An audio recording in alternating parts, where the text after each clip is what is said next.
A expressão virgem refere-se indiscriminadamente a todos aqueles que aguardam o reino dos céus.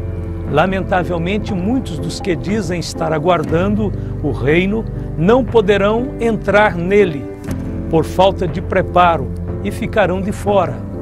O Senhor Jesus mencionou 10 virgens, levando em consideração os costumes da época. O número 10 era chamado pelos rabinos de número total. Haviam 10 mandamentos nas tábuas da lei.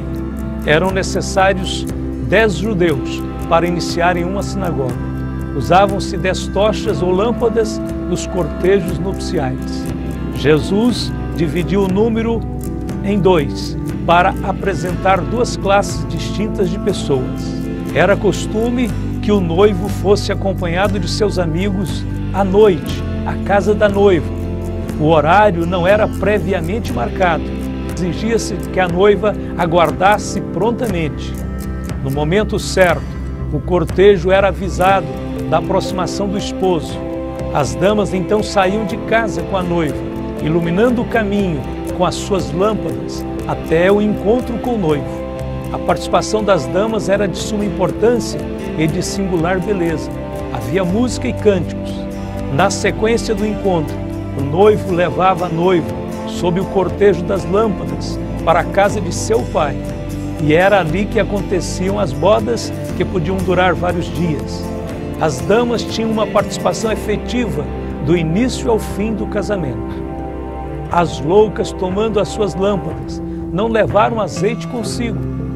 As 5 virgens loucas representam aqueles que dizem esperar a volta de Jesus, mas que na prática negligenciam os deveres básicos da vida cristã, tais como a oração, a fé e a santificação pessoal. As 5 virgens loucas representam aqueles que seguem uma religiosidade formal e vazia, que não é suficiente para manter a chama do Espírito Santo de Deus em seus corações. As 5 virgens loucas também representam aqueles que se declaram cristãos, mas que nunca se deram conta da importância de estar preparado para a vinda do Senhor. Bem diferente foi a atitude do segundo grupo de virgens. Mas as prudentes levaram azeite em suas vasilhas com as suas lâmpadas. As 5 virgens prudentes representam os crentes fiéis e vigilantes que esperam com expectação a volta do Senhor. Eles trazem as lâmpadas acesas e azeite de reserva. Nessas ocasiões, as lâmpadas eram acesas, geralmente ao pôr do sol, e deviam permanecer assim até o final da cerimônia. Como não havia previsão de horário, era prudente levar uma provisão extra de azeite consigo. Se o noivo tardasse, o cerimonial não seria surpreendido pela escuridão da noite. A vigilância das virgens assegurariam a beleza e o sucesso do casamento. Jesus usou este exemplo para falar da atitude correta dos crentes fiéis por ocasião do arrebatamento. Nos cortejos de casamento, usualmente eram levadas cerca de 10 tochas acesas. A presença do azeite nas lâmpadas indicava a intensa expectação das damas de honra do casamento. A ausência do azeite ou pouco azeite demonstrava a negligência ou a pouca expectação das damas. Em si mesmo, o azeite pode ser um símbolo do cuidado espiritual. Vemos também através da Bíblia que o azeite é símbolo do Espírito Santo em sua missão de ungir, iluminar, purificar, separar e curar. Nesse caso aqui, deve representar também a obra permanente do Espírito Santo em nosso interior, que vai além das dotações espirituais. Uma das melhores interpretações sobre o azeite é aquela que aponta para o ministério do Espírito Santo como combustível espiritual que mantém acesa em nós o testemunho de Deus. O exemplo bíblico é o do castiçal que ficava no lugar santo do tabernáculo e cujas lâmpadas deviam ser alimentadas continuamente pelo azeite, conforme lemos em Levítico 24, 1 e 2. Disse o Senhor a Moisés: Ordena aos filhos de Israel que te tragam azeite puro de oliveira, batido, para o candelabro, para que haja lâmpada acesa continuamente. O castiçal representa tanto a igreja, como o coletivo de salvos, como também a vida pessoal de cada cristão. Ambos precisam do Espírito Santo para manter a comunhão com Deus e o bom testemunho. Salomão escreveu: em todo tempo sejam alvas as tuas vestes, e nunca falte o óleo sobre a tua cabeça. Eclesiastes 9:8. A Bíblia declara que devemos conservar em depósito as virtudes representadas pelo azeite e que não podemos esgotar as nossas reservas espirituais. Paulo exortou a Timóteo: guarda o bom depósito pelo Espírito Santo que habita em nós. 2 Timóteo 1,14. Sabemos que o único lugar de reabastecimento espiritual é na presença de Deus. Salmo 23, verso 5 diz: unges a minha cabeça com óleo, o meu cálice transborda. Sabemos também que as lâmpadas, como um símbolo à parte, representa a vida externa de santidade, mediante a qual o discípulo de Cristo permite que a sua luz brilhe diante dos homens, conforme declarou o Senhor Jesus. Assim resplandeça a vossa luz diante dos homens, para que vejam as vossas boas obras e glorifiquem o vosso Pai que está no céu. Mateus 5,16. Não sabemos perfeitamente bem porque Cristo aparentemente demora em voltar, mas podemos estar certos de que há nisso propósitos e significações bem importantes. Pelo menos um desses propósitos tem a ver com a necessidade do homem voltar-se para Deus, conforme escreveu o apóstolo Pedro: o Senhor não retarda a sua promessa, ainda que alguns a tenham por tardia, mas é longânimo para convosco, não querendo que alguns se percam, senão que todos venham arrepender-se. Segunda carta de Pedro, capítulo 3, verso 9. A demora do noivo e o sono das virgens são detalhes que não precisam ser alegorizados. Todavia entendemos que eles põem em destaque a atitude sábia das virgens prudentes. Como já dissemos, geralmente as lâmpadas eram acesas ao pôr do sol, e o reservatório natural das lâmpadas não era suficiente para durar até a meia-noite. Assim, se não tivessem levado azeite reserva, não teriam tempo para conseguir azeite de última hora. O reabastecimento das lâmpadas tinha que acontecer logo que acordassem. É nesse particular que entra a importância de usarmos bem o tempo disponível que temos hoje, que ainda resta antes da hora do arrebatamento.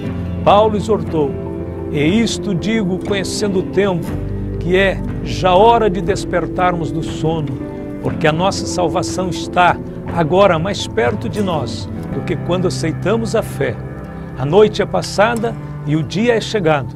Rejeitemos, pois, as obras das trevas, revistamo-nos das armas da luz, andemos honestamente como de dia, não em glutonarias, nem em bebedeiras, nem em desonestidades, nem em dissoluções, nem em contendas e inveja, mas revesti-vos do Senhor Jesus Cristo, e não tenhais cuidado da carne em suas concupiscências. Romanos capítulo 13, versos de 11 a 14. Os cristãos primitivos viviam na expectativa do retorno de Cristo para os seus dias. E é assim que todos os crentes deviam viver. No versículo 6, o Senhor descreve a chegada do noivo. Mas à meia-noite ouviu-se um clamor. Aí vem o esposo, saí-lhe ao encontro. O tempo da espera terminou. A hora de sair ao encontro do noivo havia chegado. Acredito que estamos vivendo muito próximo à meia-noite espiritual, onde a terra se encontrará completamente imersa em trevas espirituais, num tempo em que faltará amor e sobrará o ódio, num tempo em que faltará a fé genuína e aumentará o ceticismo. O pecado se avolumará enormemente sobre a terra. Todavia, de acordo com a palavra de Deus, a meia-noite espiritual não será apenas uma hora tenebrosa, será também uma hora de libertação. Jesus afirmou que voltará numa hora dessas. Foi à meia-noite que Israel saiu do Egito. E perto da meia-noite, Paulo e Silas oravam e cantavam hinos a Deus. Os outros presos escutavam e de repente sobreveio um tão grande terremoto que os alicerces do cárcere se moveram e logo se abriram todas as portas e foram soltas as prisões de todos. Atos 16, 25 e 26. Não tenhamos medo da noite, porque o noivo já está chegando. Então todas aquelas virgens se levantaram e prepararam as suas lâmpadas. E as loucas disseram às prudentes: dai-nos do vosso azeite, porque as nossas lâmpadas se apagam. Mas as prudentes responderam dizendo: não seja caso que nos falte a nós e a vós. Ide antes aos que o vendem e comprai-o para vós. E tendo elas ido comprá-lo, chegou o esposo. E as que estavam preparadas entraram com ele para as bodas, e fechou-se a porta. Não havia mais tempo para qualquer preparativo. A hora do encontro havia chegado. Naquele momento, as virgens imprudentes perceberam a escassez do seu azeite e a loucura de sua negligência. Se procurassem entrar no cortejo com as lâmpadas apagadas, seriam reputadas como penetras e seriam lançadas fora. Nesse momento, pediram do azeite das virgens prudentes, mas era impossível dividir aquilo que representava a porção individual de cada uma. Existem virtudes que não podem ser compartilhadas com o próximo, como, por exemplo, a habitação do Espírito Santo em nosso interior, ou mesmo a nossa vida espiritual. Cada qual tem que ter a sua própria provisão para o dia de Cristo. Romanos 14, 12, de maneira que cada um de nós dará conta de si mesmo a Deus. Então, vendo a gravidade do que fizeram, as virgens loucas saíram desesperadamente em busca do azeite negligenciado. Talvez contassem com algum contratempo que atrasasse a cerimônia até que achassem o azeite. Porém, isto não aconteceu. A partir do momento em que Jesus decidir buscar a igreja, não haverá qualquer solução de continuidade. O arrebatamento acontecerá num abrir e fechar de olhos. Apesar do enorme esforço que as virgens imprudentes fizeram para obter o azeite, não deu certo. O cortejo não pôde esperá-las. O noivo veio mais depressa que esperavam e imediatamente levou a noiva para a casa de seu pai.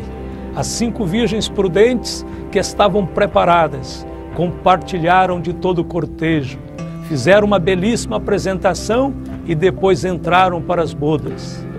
E depois chegaram também as outras virgens dizendo: Senhor, Senhor, abre-nos a porta. Muitos cristãos descobrirão tarde demais que não se apropriaram das virtudes espirituais a tempo de se prepararem para o arrebatamento. O intenso clamor das retardatárias não pôde mudar a situação. Elas ficaram definitivamente de fora e ainda ouviram a dura declaração do noivo: em verdade vos digo que vos não conheço. O caráter dos discípulos será provado por ocasião do arrebatamento. O resultado da obra invisível do Espírito Santo será manifesto publicamente, e nem todos serão reconhecidos como servos naquele dia. Depois de contar a parábola, os olhares de todos estavam fixos em Jesus, que dirigiu aos discípulos a seguinte exortação: vigiai, pois porque não sabeis o dia, nem a hora em que o Filho do Homem há de vir.